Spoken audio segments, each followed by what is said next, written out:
All right. Well, welcome everybody to this session on applying to Reed. My name is Grant Sewell. I use he, him pronouns. I'm one of the admissions counselors at Reed. I am an associate dean of admission and really glad to be here with you today to kind of unpack the application process to Reed, kind of think about maybe some of those things that might be helpful for you to complete as part of the application process. Also, hopefully we'll be able to touch on ways you might be able to make your application, compelling and distinct perhaps, and, stand out. I know we get the good kind of pleasure of receiving a lot of applications every year. And I know oftentimes, applicants are kind of curious to know, like, how can I, kind of navigate through that and kind of present my best possible application. So, we'll kind of talk about some different things that you can be thinking about. And, what I'm going to go ahead and do with the time that we have is spend a little bit of time kind of talking through some of the different application components. I'm going to share my screen and a couple of slides with you so you can kind of, have some material to follow along with and to kind of process. And after we do that, I'm going to kind of open it up to the group for, questions that you might have either about, material that I covered, or maybe there's something that I didn't get a chance to speak to and you're kind of curious to know a little bit more. And I would say along those lines, the Zoom chat box is probably going to be the best way to make sure that you're able to ask the questions that are on your mind. I would imagine most folks are probably pretty Zoom familiar at this point, but if not, kind of towards the bottom center of your screen, little icon that says chat, and you can either chat that out to everyone, kind of in the room if it's something that you hope is spoken to, but maybe you just want it a little more anonymously. You can also message that directly to me. And so after I kind of share those slides, I'll kind of go back up and start kind of addressing as many questions as I can with the time that we have. And so with that in mind, I'm going to go ahead and get us started by sharing my screen. So let me do that real quick.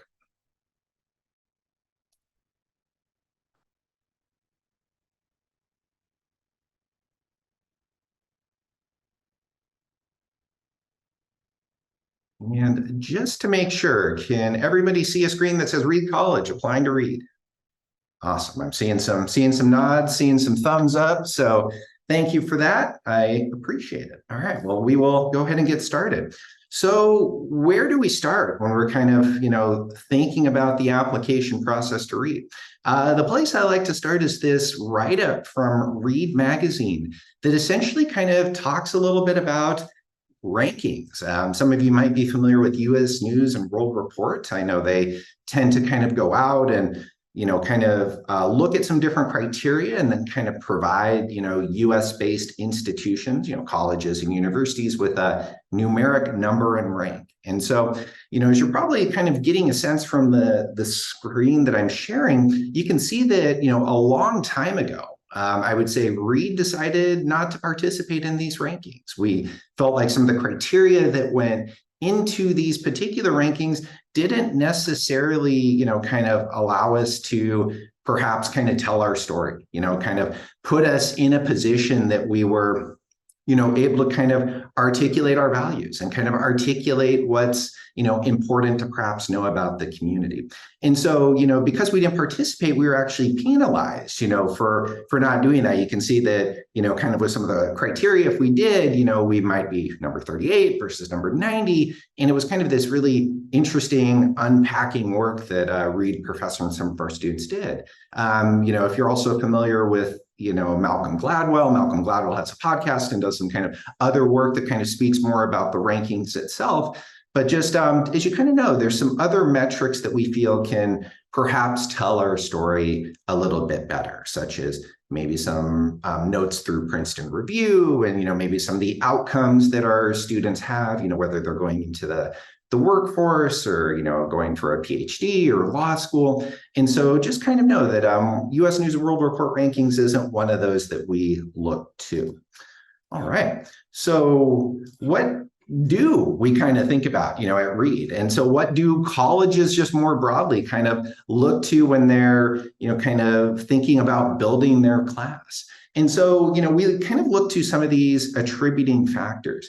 And essentially, you can see that there's quite a few that are out there. So essentially, kind of at this more recent kind of large scale gathering of data that happened a few years ago, the organization called NACAC, so the National Association of College Admissions Counseling, went out to about 220 schools in the US, and they essentially said, like, when you're getting to know an applicant, and they're applying to your school, what is some of that criteria that's important to you? Like, what are you considering? What are you looking to?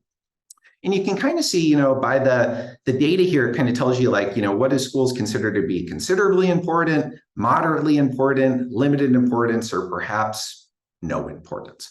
And you can kind of start to get a trend, kind of based on perhaps some of that criteria at the top of the list. You can see that, like, grades in college courses, grades in college prep courses, the academic strength perhaps of the curriculum, consistently, I would say, is pretty high, on a lot of colleges' radar. They're kind of looking to see that perhaps students are challenging themselves in the context of their school. And then you can also see some kind of other factors. And I think, it does kind of list admissions test scores. I feel like that might, ebb a little bit as well. I know in some schools are now kind of, embrace some of the test optional, kind of approach to testing and test blind. And there's some different kind of factors that have gone in. So that one perhaps might not necessarily be at that same position, but you can kind of see that there's a lot that goes into getting to know an applicant. So I think the good takeaway too is it's not just one particular thing. And I would say that's very true at Reed, which we'll also talk a little bit more about as well. And the other thing that I think is kind of helpful to think about is what happens when I submit my application? Like what's that next step in the process? So you can see the slide that says the ye olde admissions committee. I think there's this idea that, you work on your application, you kind of pull in all these pieces, and then it kind of gets sent in the void, so to speak. Like, I'm submitting the button, I don't know what happens. I hope somebody looks to this, or maybe some people do, or what in fact transpires. So I think the good thing to know about the admissions committee, and this is true of Reed, and I would hope true of other schools as well, is it's, I promise, made up of a bunch of human beings who really are trying to get to know you and looking for ways to be able to say yes. And so typically at Reed, it's made up of about half of the admissions counseling staff. Our dean of admission is always involved in the committee process, kind of for that equity lens, kind of seeing all the files that are moving forward into that committee space. And your admissions counselor at Reed can be your kind of one of your better advocates for making sure your story is told. And so at Reed, we have admissions counselors who work with students regionally, kind of depending on where the student attends their school, where they're from, and some other factors as well.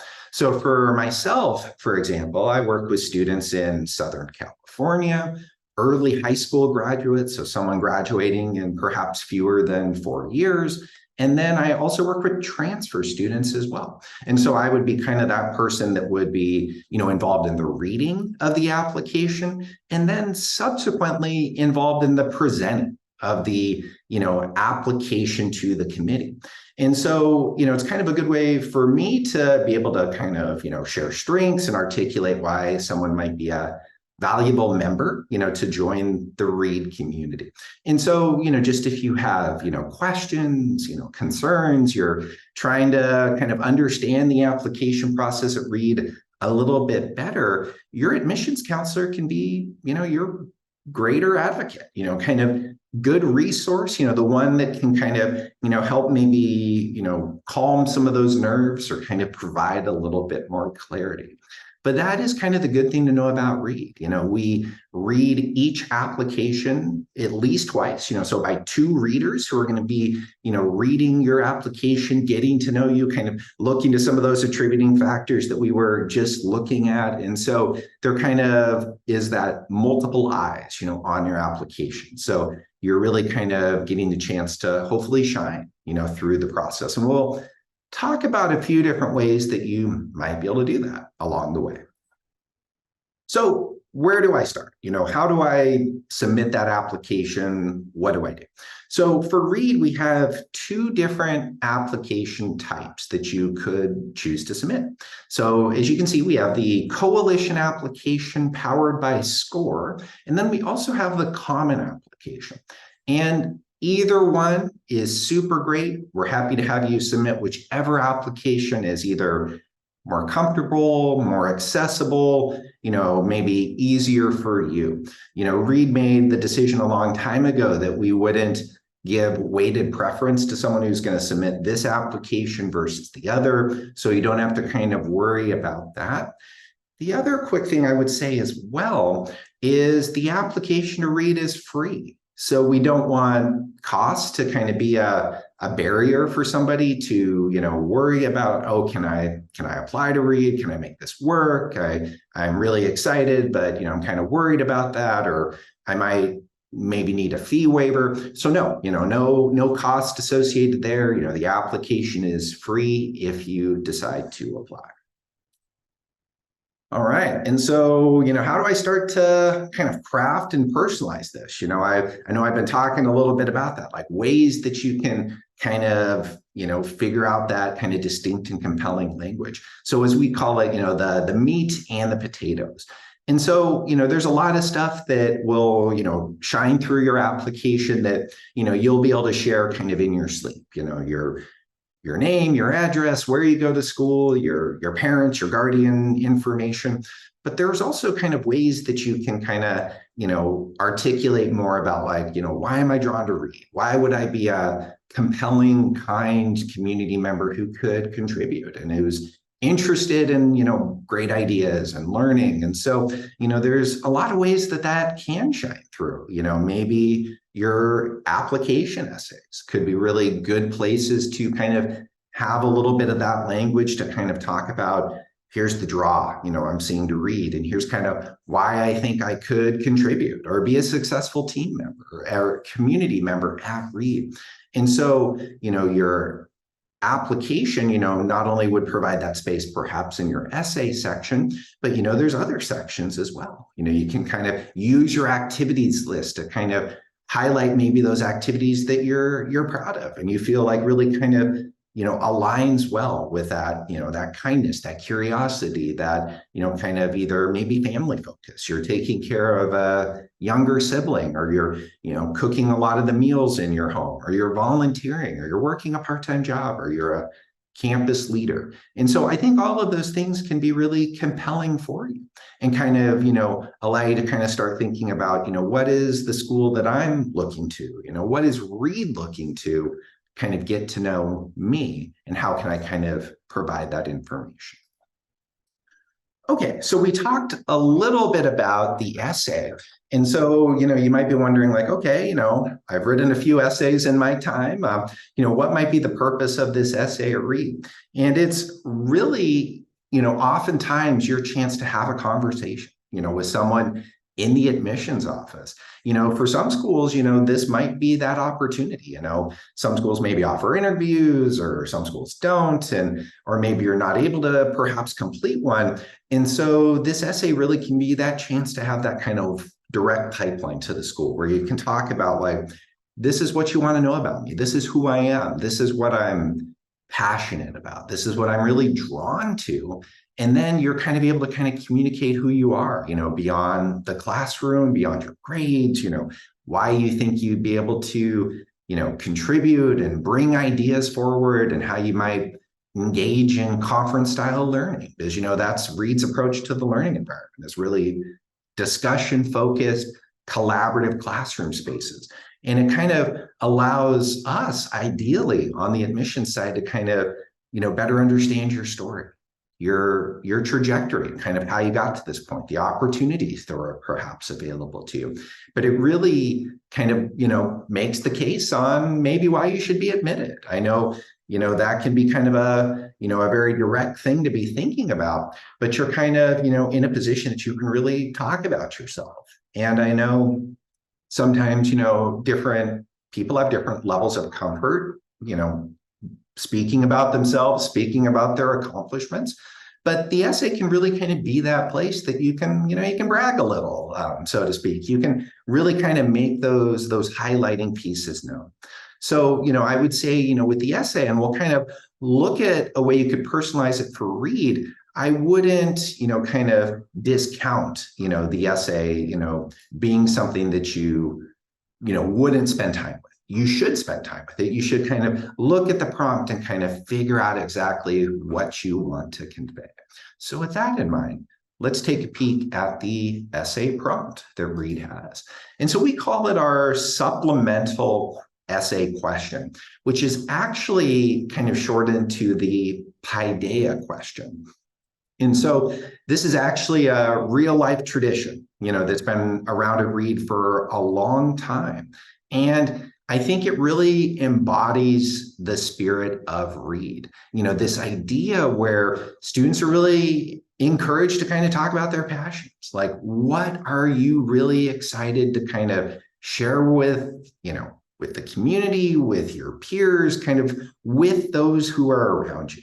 So essentially, the crux of the question is, every January, so right before the start of spring semester classes, Reed students kind of upend the traditional classroom hierarchy. They are able to kind of share, ideas or a class or maybe a series of classes with their fellow, students, faculty, staff, alums who also, are involved as well. And they can really kind of teach about anything that they want during this time. It's really fun, kind of time on campus where you can really kind of just see the creativity kind of coming out of the Reed student body. And I think the nice thing with this particular question, besides I think it really aligning, with the values of Reed, the focus on our community, is it really puts everyone on kind of a similar platform, so to speak. Everyone's kind of on like the same level. I know if you're maybe writing a response to a question about like, why do I want to attend this particular school? People might be able to respond to that in different ways. Somebody maybe visits in person or knows somebody who goes to Reed. Someone else gets to know Reed through the website, where this particular question really allows you that chance to kind of say like, I'm really passionate about this topic. And maybe your passions, are very different from maybe what you might want to end up overtly studying. And that's great, or maybe it aligns a little bit, and that's also great. Maybe you're a budding astrophysicist and you want to talk about your love for astrophysics, or you're a really passionate baker and you want to talk about your love for baking chocolate chip cookies or brownies, or, something where you really want to kind of have that connection with others and kind of bring people in. Or it's something that's very different from those topics. And so, for myself, this most recent Paideia week on campus, I had the chance to go to one Paideia class. It was a terrarium building class. It was really fun. It was really engaging. I can't remember the last time I had built a terrarium or seen a terrarium. I think I was much younger. But, there's such a variety of different topics that get brought forward. And so I think this is one of those ways that you can start to kind of personalize that story that you want to tell. What else could you perhaps do? Another kind of good thing to be thinking about is recommendations. I know, for the folks that are in the room, there's kind of individuals who are here who are at varying stages of the application process. I know there's, some folks that have already hit that submit button, and that's really exciting. There's others that are, still working on their application, getting things in. I know we also have, I think, some juniors who are in the room who are maybe trying to get a jump start and kind of starting to see like, what do I need to be considered? What should I be thinking about? And so recommendations at Reed, we ask for a total of 3. So one would be your counselor or your, guidance counselor letter of recommendation. So kind of that person who perhaps, knows you a little bit, maybe has been supporting you along the way. And then we also ask for 2 teacher letter of recommendations. And we really try to encourage these letters to be from core subject teachers. And we would consider core subject teachers to be teachers kind of within the science, the math, the social science, language arts, or foreign language space kind of in your learning environment. And typically, your teachers are the ones who know you best. They know, how you work with others in the classroom, how you contribute ideas, how you, approach assignments and problem solve. And so they have kind of a really good perspective to be offering, admissions offices and colleges about what type of a contributor you might be. And so the, advice we usually try to give is, try and make meaningful asks of your recommenders and try to give them enough time to be able to really write a letter that you feel will serve you well. And so, maybe you're really drawn to liberal arts colleges and you're trying to let your recommender know these are the types of environments I'm really drawn to. I'm thinking about maybe studying these subjects. And, I'd really love it if you could write a letter for me that would kind of speak to my, my love of learning, my passion for my studies, and, might kind of talk about, how I might be able to continue that at the college level. The other thing that the slide also mentions is addressing a weakness. And the idea here, and it's not something that you have to do, but it could be that maybe there's a certain subject or a certain class that, maybe you're more consistently, let's say, an A and B student. That's kind of where you typically live. Those are kind of the results that you have. But maybe there's that one subject, let's say social studies, that you put in the work, you go to class, you engage, you're very present with your teacher, but maybe you got a C, or maybe you got a result that you're just not as excited about, or maybe you're looking at your transcript and just like, I feel like, that college or that university is gonna think I didn't work as hard here, maybe. And so the thought could be, asking that teacher that maybe you got that grade in to write a letter for you. Maybe if it sounded something like, Grant really, put in the effort in this, let's say, world civilization class, while you'll see a C on the transcript, always stayed late, always engaging with me, very warm, with fellow students, and worked much harder than this grade would represent. And I think that also tells us something, about perseverance and determination. So again, it's not anything you have to do, but I know sometimes that can be a powerful thing to consider if you feel like that might be the story that's told. All right, so just kind of some other things to, be thinking about when you're kind of pulling in that kind of material to the application. So we talk a little bit about like your schedule, your grades, GPA, SAT. So we really look to kind of your academic record overall. We really kind of want to know who you are, kind of the opportunities that are available to you. We understand that if you're a student who is in a school community that doesn't, let's say, offer IB, we wouldn't expect to see an IB on your transcript. Or like maybe AP isn't offered. We wouldn't expect to see that.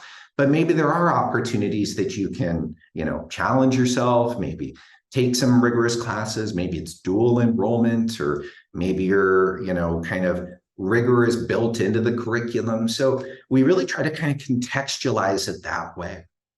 And the other thing we encourage is if there's something that seems maybe like it needs a little bit of context or interpretation on your transcript, that can be a really great way to utilize the additional information section.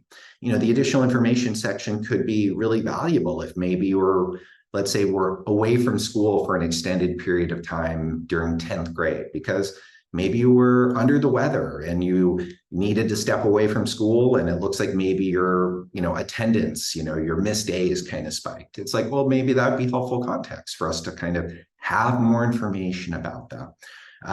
We also do kind of get like a school report that really kind of helps us fill in a lot of the gaps as well.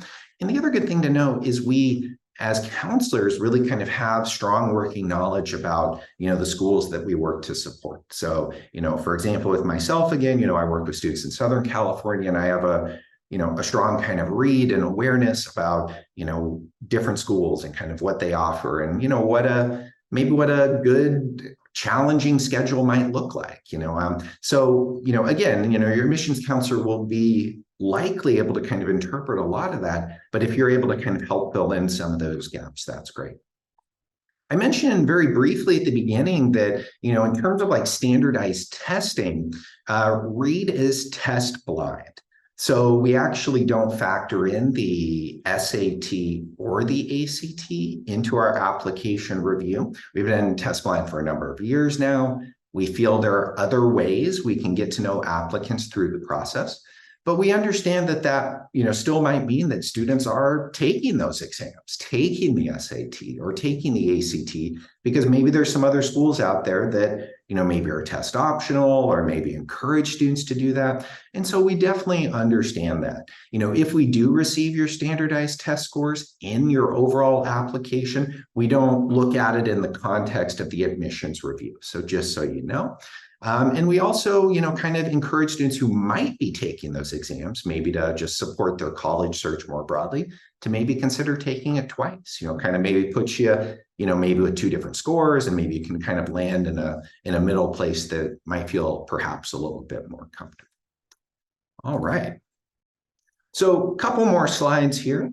And I know I talked a little bit about like maybe an academically challenging, course load and, maybe like, in embracing some challenging classes. And I know sometimes, with Reed, there's kind of that thought of, Reed is for maybe a rigorous institution, or, maybe students have to kind of do a certain amount of academic work to prepare. And I think that's true. We do look for students who, have taken, a good mix of courses and are hopefully showing that academic success. But we also really want students to feel that they can take the appropriate challenge for them. One person's challenge might look a little different from somebody else's. So, it's kind of that gut check, like, how does this feel? And maybe that gut check also occurs with your high school counselor, about like, I don't know, I'm feeling like I'm taking 7 APs right now. It feels like a lot, maybe I need to kind of reassess this. And so you really know yourself well, and so do those folks who are around you. If those are, parents or your counselor, they can kind of be that sounding board for you. And, we also do look for trends as well. I know we all overall will look kind of at your whole academic record, your first year kind of through the sophomore information and junior and senior year that we have. But, we're also kind of cognizant that, maybe more recent work might be able to perhaps tell us a story as well. So maybe let's say, I'm not saying this is the case for anyone here, but maybe your sophomore year, things dipped a little bit and you brought it back up in junior year and you're kind of on that same senior year track. That kind of tells us something, kind of shows like, okay, there was maybe this little blip. Doesn't seem like it's kind of where the student typically kind of lives and performs. And we can kind of see this trend that's existing over time. So, again, we really do try to look for hopefully those upward swings. Those can also tell us a bit of a story. All right, so I know I kind of hit the quick highlights on, common application, coalition application being the ways, the platforms that you can use to apply. But what are the rounds? Like, what options do I have here? And so, on the first year side at Reed, we have kind of 3 different kind of overall application types. So we have an early decision. So we have an early decision 1. We also have an early decision 2. We have an early action and a regular decision. So for early decision 1 and early action, the application is due on November 1st. So we ask applicants to submit their application by November 1st. For early decision 2, that would be a due date of December 20th. And then for regular decision, that would be January 15th. So just a couple of kind of quick notes on, what each of these mean, just so everyone's kind of on the same page. So for early decision, and this would be 1 and 2, this would be considered a binding round of admission. So essentially what this is saying is if you apply with early decision and you've selected that school, you're applying that way, the early decision type, you're essentially saying that if you say yes to me, let's say Reed, I'm saying yes to you. If you admit me, I'm going to go. So that's kind of like that, kind of way that you can show that strong demonstrated interest, your excitement, like you really kind of have found that particular community. We also are cognizant, at READ, for those who are financial aid seeking, that, we'll subsequently, of course, present a financial aid package to you. And that is kind of the one, kind of way a student could step away from early decision if a financial aid package didn't work out for you. We're very cognizant of that. We definitely work to put together, a comprehensive need-based meeting financial aid package for students who apply in any round to READ. So know that it wouldn't be different if you applied in one round or the other, but that would be that early decision, kind of consider that binding round of admission. For early action, again, also due on November 1st, that would be if maybe you're, really excited by READ, but then there's also maybe, let's say, 2 or 3 other schools, that you're thinking about. So you get to apply early, you get to perhaps receive your admissions decision a little bit sooner, but it's non-binding in that way. And then for regular decision, that would be a due date a little bit later on, January 15th. Maybe you're still looking at schools, you haven't quite narrowed it down yet. I would say for those who are, really, interested in READ, excited by READ, thinking about their applications, and you're, joining us today, I would encourage you to at least apply in early action, apply in one of those early rounds. I would say benefits of, receiving your decision a little bit sooner. Also, it kind of shows your demonstrated interest, your excitement for the school. And READ does think about demonstrated interest. That could be submitting an early decision application. It could be attending an event like this, emailing with your admissions counselor. So there's a lot of ways that you can do it. But I would say if you're, READ's up there on your list, I would encourage you to consider one of those early rounds. And kind of more specifically with early decision, there's kind of some additional, perhaps things to be thinking about. I know we talked a little bit about like financial support, and that would be the same type of an approach, regardless if you applied in early decision or a later round, kind of that working to meet 100% of demonstrated need that each applicant showcased. To do that, we ask our domestic students to submit a FAFSA and the CSS profile. For our international students, we ask them to submit the CSS profile. And we also ask students to submit that alongside their application as well. So again, if you're applying early decision, we would ask that you submit your financial aid documents also by November 1st, along that deadline of November 1st. There's also some other kind of things that could be thinking about. I would say the favorability of admissions rates at READ. Our early decision admissions rate is typically a bit higher than our overall admissions rate. The overall admissions rate to READ is, 35 to 39%. It kind of ebbs and flows. For early decision, it's typically about 60. Typically the percent's about 60. For early action, it's about 45%. And then for regular decision, it kind of skews in a little bit, kind of in that 20 to 22. So definitely some more favorable rates in early decision. Also, students get kind of a housing first choice preference. So you can, if there's a housing community you're really drawn to, a community at READ, or you're looking for a certain type of setup, you perhaps can get your application in a little bit sooner as well. Okay, I think we've got maybe one more slide here, and I love this slide for a lot of reasons. I think it's super helpful. I also just really enjoy the artwork on this slide. It was done by Jean, who is a former READ student, an alum now in our office, just really amazing there. And this one kind of talks about interviewing and visiting. So, I know there's a lot of ways that you perhaps could visit, a school. You're of course visiting with us right now. You're attending this event, which is really wonderful. So visiting virtually, getting to know a school, learning about, what's important to the school, what they're thinking about. And interviewing as well can be another thing to consider. So at Reed, we don't require interviews, but we highly recommend them. And so we offer them in person, we offer them virtually, we work to meet students where they are.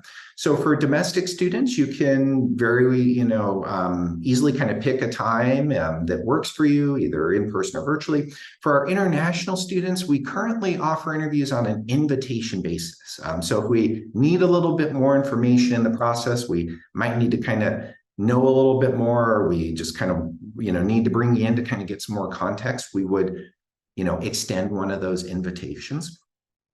But it also can provide kind of another point of contact. I know I mentioned, the essay can be kind of that direct line of communication, if something, really wants to be highlighted, or maybe you want to address something, or maybe the additional information section can do that. But the interview can also do that as well. A chance for you to really speak about things you're excited about, or maybe there's a little blemish on your application that you're like, I think a little more context would be helpful. The interview can really kind of be that place for you to, craft and tell your story and share more about yourself. And so it really kind of is that additional way for us to really kind of assess about who this individual might be in our community, how they might contribute, what are they passionate about, what excites them, and, really kind of can be that good resonating piece. And for Reed, interviews can, perhaps be hosted with a couple of different folks. So we have our student staff who work in our office who do interviews. We also have our admissions counselors who do interviews, and we also have alumni who do interviews as well. And, interviewing with any of those folks is great, and hopefully also a chance to learn more about the school. We know it's kind of that two-way street where you're sharing information, but also hopefully you're gaining information as well. Typically, the interviews are about 25, 30 minutes. They're really designed to be focused on feeling conversational, kind of a chance to really just get to know you a little bit better. And subsequently, it's always good to maybe come with a couple of questions that you have. So it really gives you that chance to kind of get to know the community a little bit more as well. All right, so that is the last slide that I have. I'm just going to linger for a minute, just make sure you capture our contact information in the bottom corner. And with that, I'm going to stop sharing my screen. And what I'm going to do now is I'm going to just turn my attention to the chat box, and I'm going to speak to as many questions as I can with the time that we have remaining. And so if you do have a question that you would like me to speak to, please feel free to put it in the chat box. And again, I'll kind of use the time as fruitfully, hopefully, as I can to address anything that might be on your minds. Okay, let's kind of go up and see what's been coming in here.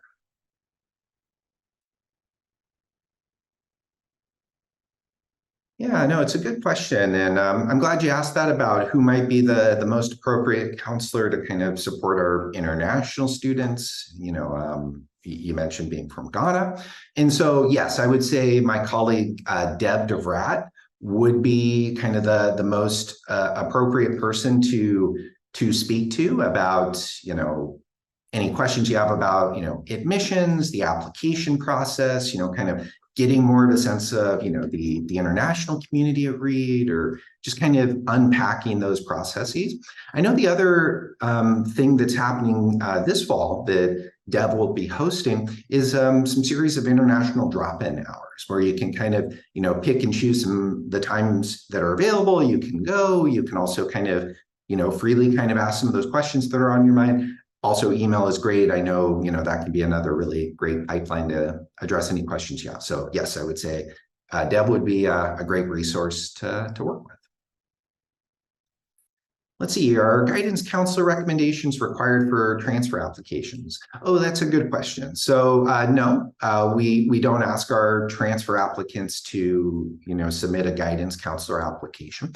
So for our transfer applicants, it would be 2 letters of recommendation. Those can be 2 academic sourced letters. We at least ask that one of them is academic. The second one, though, could perhaps be a volunteer supervisor, a work supervisor, someone who maybe knows you as like a mentor. So there's some different people that could perhaps fill that role.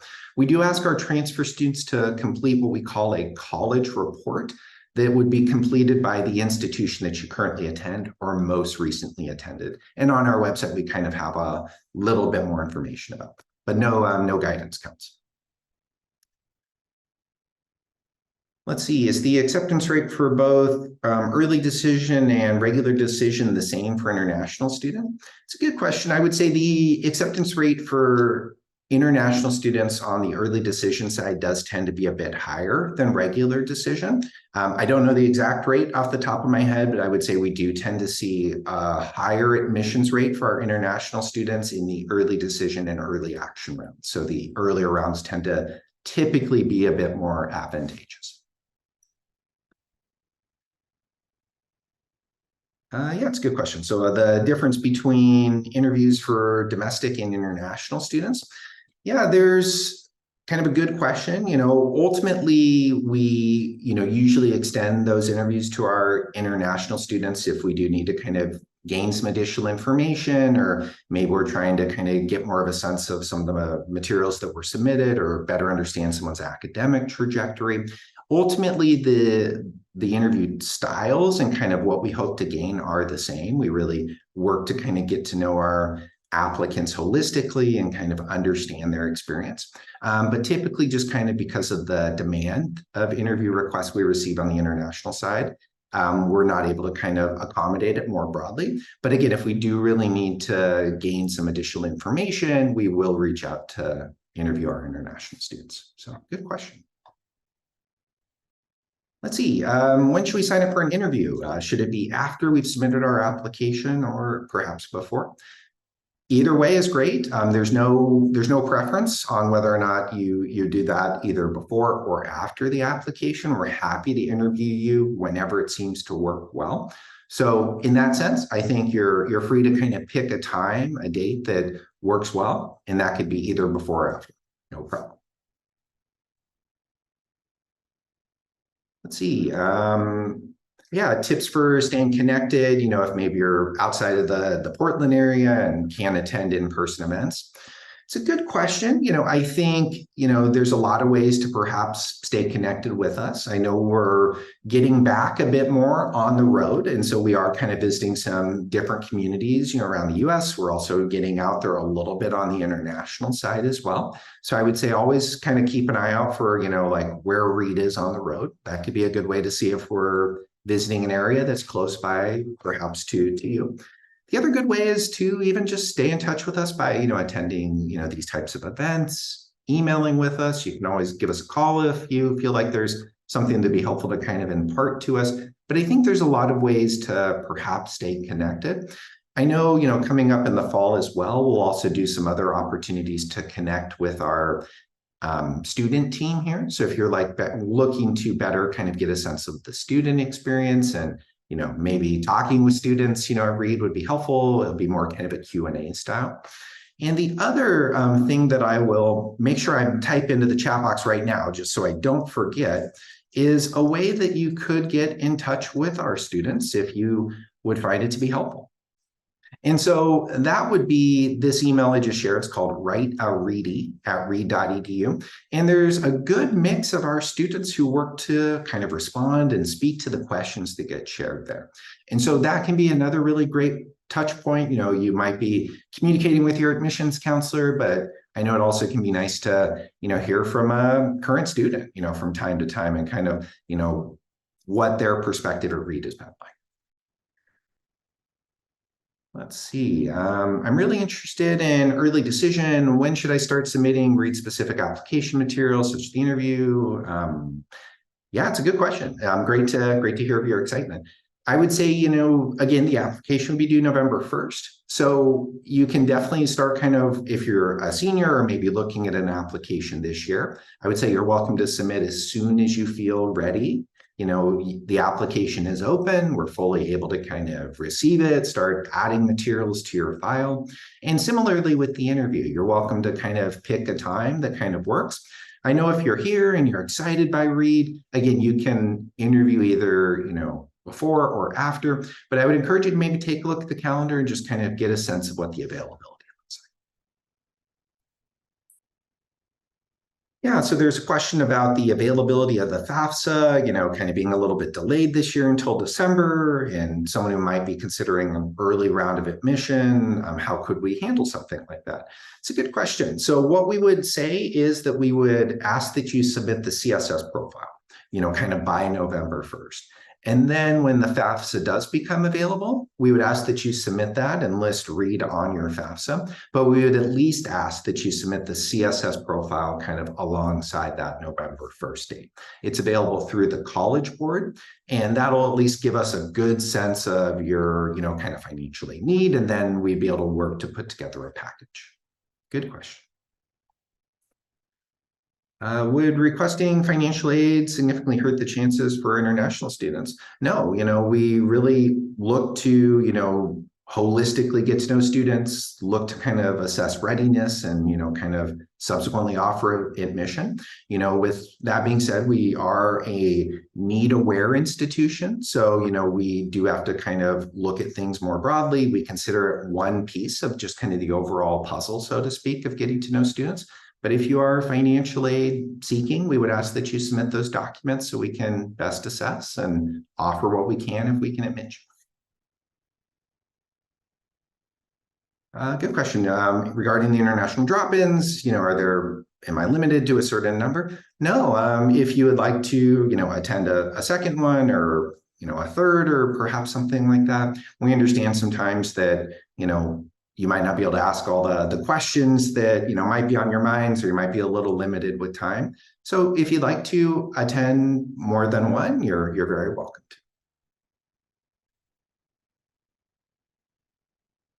to. Good question. I'm kind of someone looking to know a little bit more just about like the average SAT that a Reed student has. Again, we are test blind, so there's no SAT that somebody needs to showcase to us to be admitted. For that particular data, while we can collect, SAT and ACT information if you submit it with an overall application, we don't factor it into the admissions review. So, we do kind of post that after the fact. But again, you don't need to have a specific SAT score or ACT score because we are test blind. We'll look to other materials like your academic transcript, your essays, your letters of recommendation. So no particular score is needed. All right, I think I have time for one more question. And so the question here looks to be, can you speak a little bit more about the dual degree programs?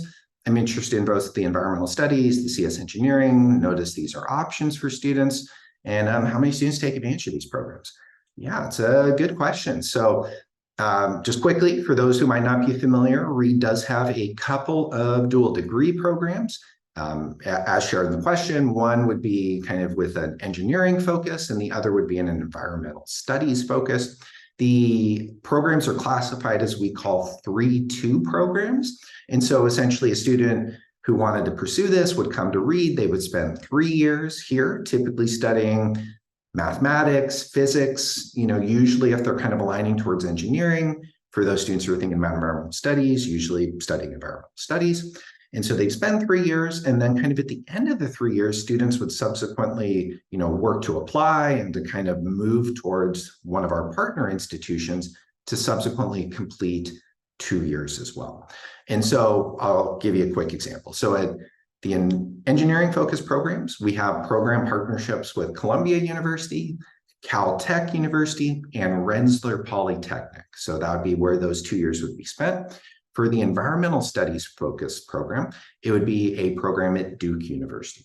So, you'd spend your 3 years at Reed in, let's say, focused on engineering, kind of studying math or physics, 3 years, subsequently 2 years at the partner institution, and at the total end of 5, you'd have a bachelor's degree from both. So a bachelor's of arts, let's say in mathematics, and then a bachelor's of science in your engineering specialty.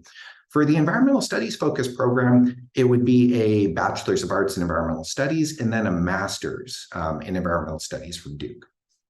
Students do have to apply to read kind of as one application process, and then subsequently apply to the partner institution as a separate application process.